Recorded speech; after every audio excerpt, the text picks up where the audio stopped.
La perle de sagesse. Savez-vous comment se forme une perle?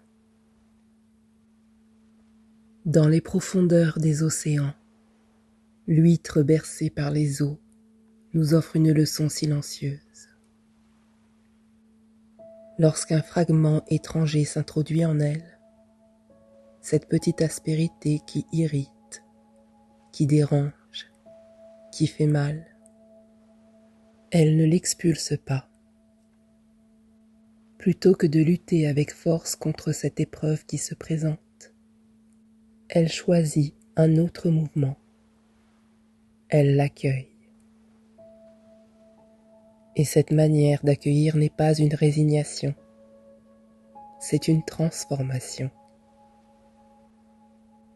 Pour cela, elle utilise ce qu'elle possède de plus précieux, sa nacre. La nacre est formée de deux éléments essentiels.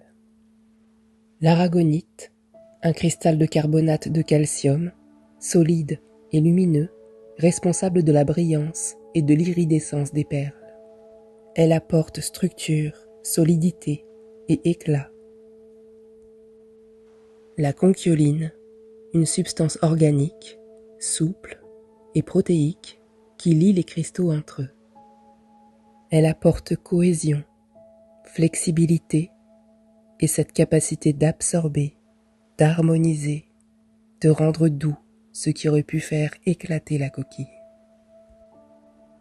En alternant ces couches, la force de l'aragonite et la douceur de la conchyoline, l'huître, patiemment, encapsule l'intrusion.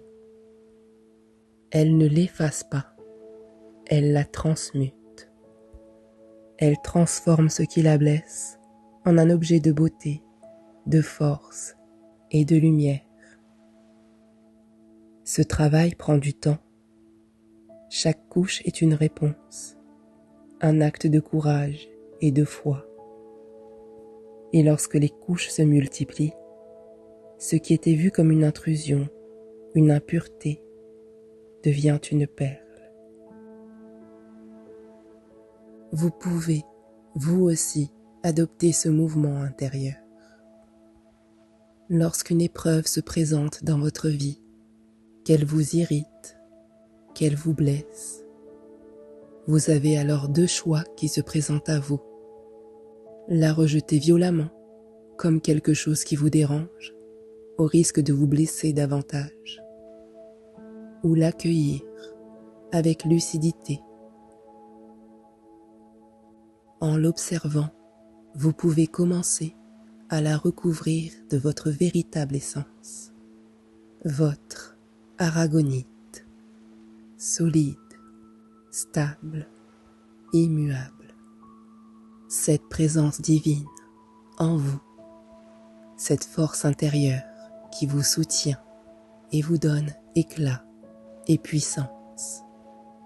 Cette présence indestructible que chacun porte, que l'on appelle essence, conscience, présence sacrée, divine présence.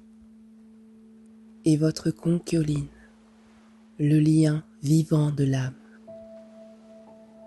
souple, unificatrice, enveloppante.